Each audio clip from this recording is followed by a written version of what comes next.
Mara nyingi watu wakianza kuzungumzia hali ya uchumi wa nchi huwa wananyooshea vidole wakisema tunashangaa kwa nini bado maskini na wakati tuna madini ya kutosha. Ukisikia kauli kama hii, ni nini huwa kinazunguka kwenye akili yako?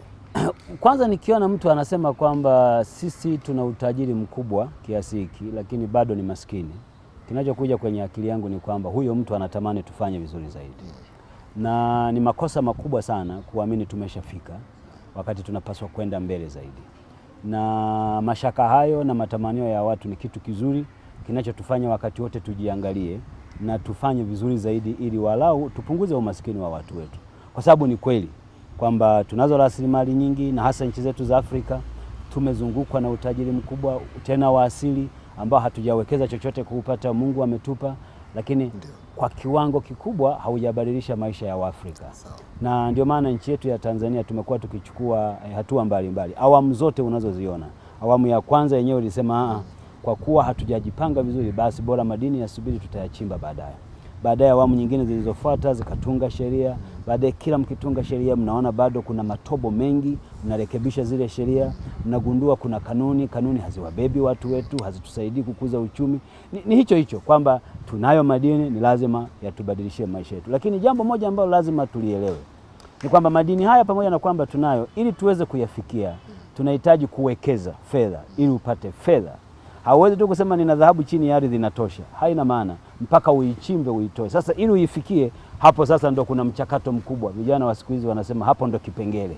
Lazima uweke pesa ili pesa hiyo ifikie hiyo dhahabu iweze kutoa dhahabu. Ndio.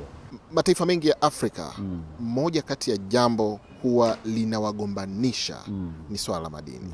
Sisi kama taifa letu limewahi kupitia chembe kwa wakati wewe ukiwa kwenye wizara, limewahi kupitia chembe la kutaka kufitinishwa kwa namna yoyote kisa tu madini. Inatokea, lakini unajua kizuri ni kwamba nchi yetu ina uongozi madhubuti sana.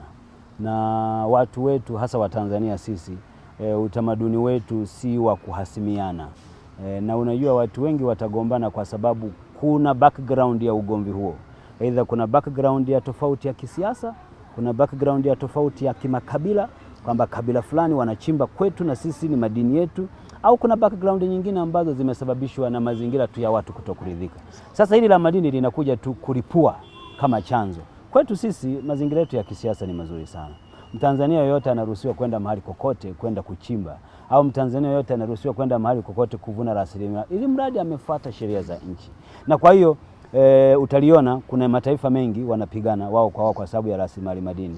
Lakini hebu nenda ukaangalia hata hao wanaopigana, utakuta si wao wanaonufaika, ila kuna mgeni mwingine ambaye yuko nyuma yao, yeye ndo ananufaika zaidi kuliko wao. Kwa hiyo wito wangu ni kwamba wanaochimba madini tuchimbe kwa kufuata sheria, tuwaheshimu watu, tupendane. Rasilimali hizi Mungu ametupa na mwisho wa siku zitaisha. Na nataka niunganishe hapo. Madini usipoyasimamia vizuri yana kawaida mbili. Kwanza, yana kawaida ya kuua uchumi mwingine. Yana kawaida ya kuua uchumi nyingine. Kwa mfano, kama madini yatatokea eneo hili hapa, halafu eneo B kuna kilimo, watu wanalima, wanazalisha, wanafuga. Kwa kawaida wale watu huacha shughuli za kulima wote wakaja kwenye madini.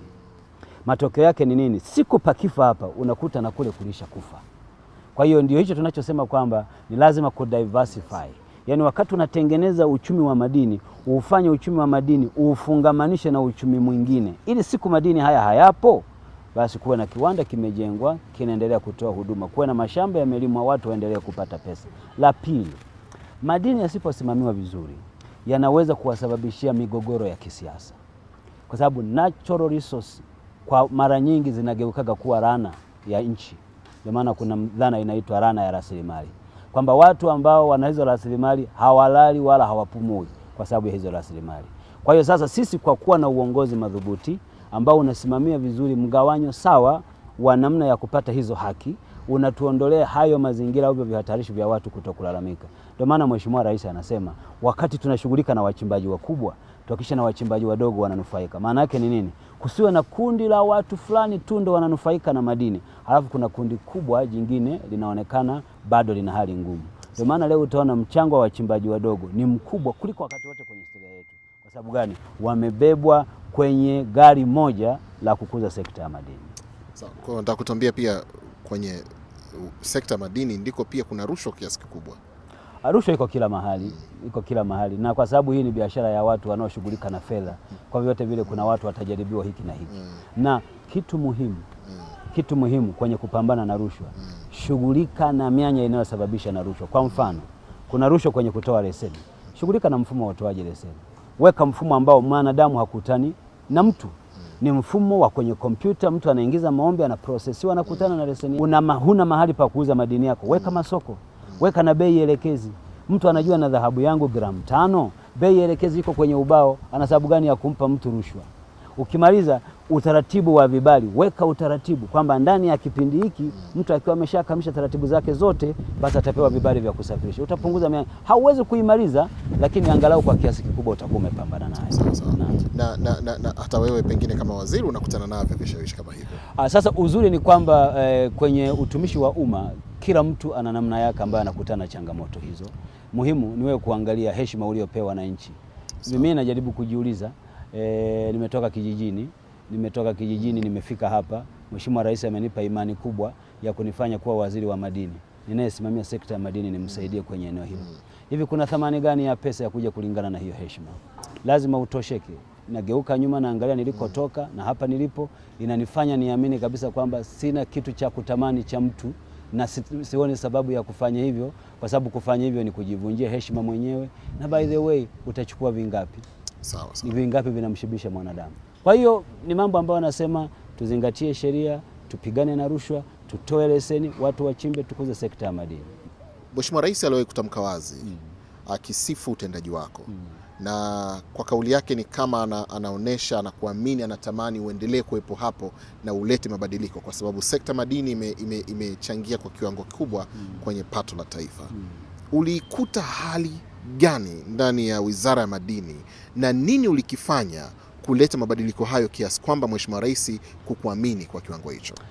Kwanza niseme kwamba namshukuru Mheshimiwa Rais kwa yale aliyosema, lakini ni mtihani kwangu, na mimi siichukulii kwa wepesi, nachukulia kama deni kubwa napaswa kufanya zaidi pamoja na wenzangu. La kwanza. La pili, hakuna jambo moja ambalo unaweza kufanya waziri peke yako.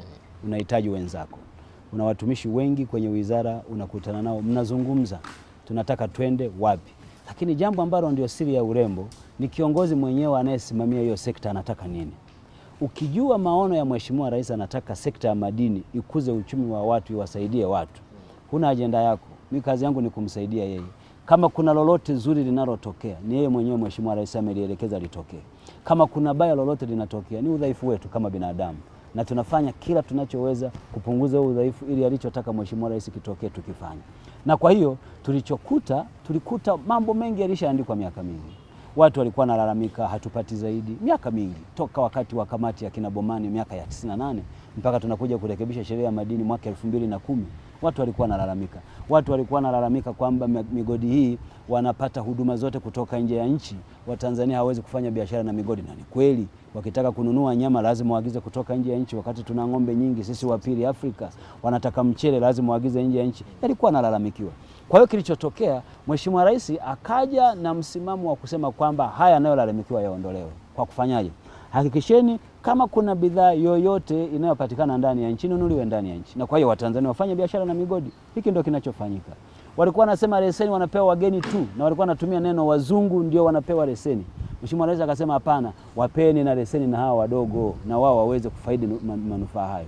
Kwa hiyo ukiniuliza mimi kwamba kuna jambo Doto kama Doto amefanya la kimaajabu la kushangaza dunia, hapana.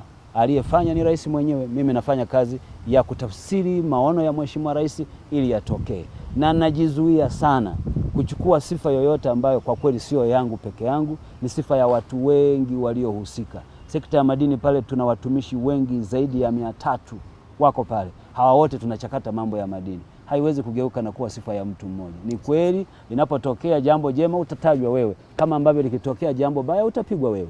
Kwa hiyo tunachukua kwa tahadhari, lakini nataka niwahakikishie kwamba bado hatujafika pale ambapo tunakusudia. Mchango wa sekta ya madini lazima uendelee, na imani yetu ni kwamba kwa kasi ambayo Dr. Samia Suluhu Hassan rais wetu anaenda nayo, nataka niwatoe wasiwasi wa Tanzania, sekta hii itakuwa. Bado mna safari ndefu ya kwenda pale mnapotamani kwenda. Nimekusikia vizuri kwenye hiyo kauli yako. Unatamani kuona tunakwenda wapi? na walau kwa kuanzia kwa mipango mifupi kabla Mheshimiwa Rais hajamaliza miaka kabla hajafikia 20 kwenye uchaguzi labda 25, wewe unatamani kuiona sekta ya madini imefika wapi? Kipimo ni kimoja tu. Kipimo cha kwanza ni kuiona sekta ya madini inachangia kwenye uchumi wa nchi kwa 10% ifikapo mwaka 2025. Hapo tutafika kwa neema ya Mwenyezi Mungu. Sasa hicho ndicho kipimo ambacho Mheshimiwa Rais amewekewa kwenye dira ya maendeleo ya taifa. Kwamba ilani ya uchaguzi inasema nenda katengeneze uchumi wa madini uchangie by 10% kwenye GDP. Hilo ndio tunahangaika nalo. Kwa hiyo kipimo chetu ni hicho, lakini yako mambo mengine mengi. Tunataka kwenye maeneo yanakochimbwa watu wafanane na mazingira ambako kweli kuna chimbwa. Migodi hii mikubwa tunayotengeneza basi iwe na mahusiano ya karibu na wananchi wanaozunguka migodi hiyo. Haina maana yoyote unachimba utajiri mkubwa halafu nje tu pale watoto wanakaa chini hawana madawati. Migodi hii lazima na yenyewe iongeze juhudi ya kuhakikisha kwamba inabadilisha maisha ya watu. Na mambo mengine mengi ya kuona Watanzania wengi zaidi wanashiriki kwenye uchumi wa madini. Tuache kufanya huu uchumi ni uchumi mgeni, foreign economy, kwa maana ya kwamba wageni ndio wanakuja wanachimba, nyewe ni watazamaji. Watanzania wengi wamechangamkia sekta ya madini. Leo ukienda mahali pote unapopaona nchi yetu, leseni nyingi zinashikiliwa na wachimbaji wadogo. Na hata mauzo ya madini wametoka kuchangia chini ya 4%. Leo wanachangia 40% ya mauzo yote ya madini hapa nchini. Ndio tunachotaka tukione. Mheshimiwa Waziri, utoroshwaji wa madini ilikuwa ni moja kati ya jambo ambalo limezungumzwa kwa muda mrefu sana. Ni kwa kiasi gani mmelishughulikia jambo hili? Tunapambana nalo. Utoroshaji wa madini ni wizi kama wizi mwingine. Mtu yote siku moja akisimama akasema tumemaliza wizi, atakuwa anajidanganya mwenyewe. Lakini tunapambana nao kwa kwamba hautokei. Sasa ili utoroshe madini, usihangaike na kwa nini, usihangaike na wanaotorosha. Hangaika na sababu zinazowapelekea wao kutorosha. Na sababu zinazowapelekea wao kutorosha zilikuwa hizi zifuatazo. 1, utitiri wa tozo na kodi. 2, hakuna mahali pa kuuza madini. 3, wakati wowote ukiwa na madini yako unaweza ukavamiwa ukanyang'anywa, maana yake hamna usalama. Haya mambo yote Mheshimiwa Rais ameyafanyia kazi. Tozo zipi ambazo na wakera wamezitaja. Tuna VAT, tuna sijui withholding tax, sijui tuna ile ushuru wa forodha 25%. Vitu vyote hivyo Mheshimiwa Rais amevifuta vyote, akabakiza murabaha, akabakiza na 0.3 kwa ajili ya halmashauri. Basi hilo likawekwa pale. Mnauza wapi madini? Hatuna mahali pa kuuza. Akaanzisha masoko yote nchi nzima yakatokea. Sasa hakuna sababu tena ya mtu kutorosha. Kwa hiyo sasa unaanza kufanya udhibiti kutokea kule chini. Mahali panapochimbwa dhahabu leo, popote panapochimbwa hapo, kwenye miaro wanakosafisha, sisi tumeweka utaratibu wa kujua kila gramu inayosafirishwa pale. Na kisha kusafirishwa inapata kibali cha kwenda sokoni mara moja. Na ukifika pale huombwi kodi na mtu, ukifika unapewa pesa yako na ukutani na makanjanja katikati, na bei unayopewa ni bei ya dunia. Kwa hiyo kicho kinafanya watu watoroshe vile vile. Kwa hiyo unauza ukiwa hapa lakini kwa gharama au kwa bei ya dunia. Bei ya dunia, kwa sababu dhahabu unaiuza kwa staili hiyo. Isipokuwa tu tunachofanya kama bei ya dunia ni shilingi 100,000 kwa mfano. Basi unatoa 10%. Kwamba bei ya mwisho ni 10% ili watu waweze kushindana kwenye margin ya 10%. Lakini unajua kitakachotokea, kuna mtu mwingine atanunua kwa zaidi ya bei ya dunia. Kwa sababu gani? Ana hakika kesho bei ya dhahabu itapanda. Anafanya hedging. Na hicho kinawafanya watu wengi wayaona haya masoko yana maana zaidi. Lakini ninachotaka nikuhakikishie kwamba hawa watu wanaotorosha wapo, na hata ninavyozungumza sisi hatuwatangazi. Kila siku tunawakamata wanaotorosha madini. Hata Geita tunawakamata, Chunya tumewakamata, Nyamongo kule Mara tumewakamata, Mererani tumewakamata, wako mahakamani wanaendelea na hizo kesi. Hatuoni faida ya kumtangaza tumemkamata fulani wakati ana haki ya kupelekwa kwenye vyombo vya habari, watakamatwa, na kuna wakati wengine tunawatangaza ili kuwajulisha kwamba